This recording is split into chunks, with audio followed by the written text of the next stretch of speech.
Il ne fait pas de doute que le budget national est bien plus qu'un simple instrument de présentation des recettes et des dépenses de l'État. C'est le plus important test d'orientation annuelle du gouvernement, une véritable déclaration de ses objectifs en matière budgétaire, financière et économique. Le débat budgétaire va poser sur les crédits auxquels ces ministères ont accédé l'année passée, comment ils les ont utilisés, est-ce que les utilisations ont respecté la structure présentée, les dépenses telles qu'elles avaient été énumérées, est-ce que les utilisations ont respecté cela? Parce que si les crédits sont autorisés pour telle ou telle activité, ces crédits doivent être obligatoirement utilisés pour les activités prévues. On ne peut pas dévier, on ne peut pas changer d'activité pour dire, bon, entre-temps, nous sommes passés, telle activité n'a pas marché, nous sommes allés faire ceci. Donc, on veille d'abord à voir que les crédits prévus ont été effectivement utilisés pour les chapitres énoncés.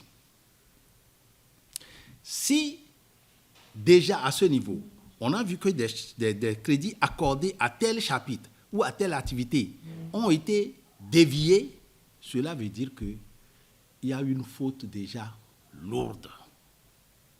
Parce qu'il n'y a que l'Assemblée, à travers la commission budgétaire, qui soit l'autorité budgétaire de l'État. En traduisant les priorités sociales et économiques du gouvernement, rappelle les anciens députés, il indique également dans quelle mesure les besoins de toutes les composantes de la société, hommes et femmes, sur un point d'égalité, sont pris en compte. Dans les débats, ce n'est pas simplement d'accorder. Non, le débat permet d'abord, une fois, de faire des contrôles, de juger de l'opportunité des crédits demandés,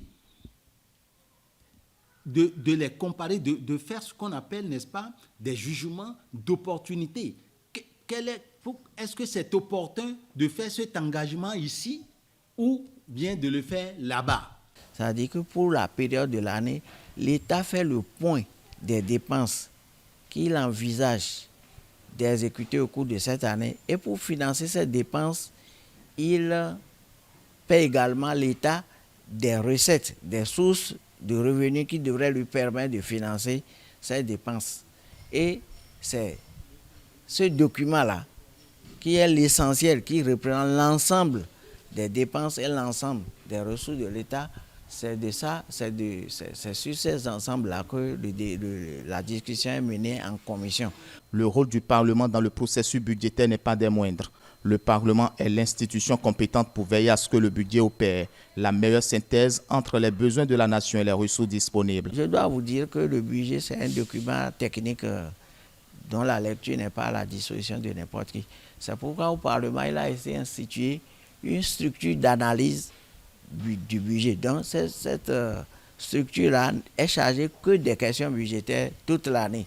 Vous savez que le budget représente une grande partie de la mission des députés et c'est pourquoi dans les deux sessions du Parlement, il y a une session qui est consacrée au vote des lois, en général les lois normatives, les lois d'autorisation, mais il y a toute une session qui est consacrée en priorité à l'étude du budget de l'État, c'est-à-dire l'ensemble des dépenses et des ressources de l'État. C'est ça un peu le débat. Le débat budgétaire, c'est ça.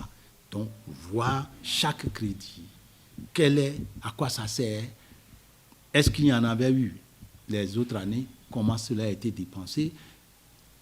Autre, est-ce que c'est urgent? Une plus forte implication du Parlement dans le processus budgétaire est le gage d'une meilleure politique économique nationale, d'une plus grande transparence de l'action gouvernementale et d'un consensus national renforcé, ont laissé entendre ces anciens parlementaires.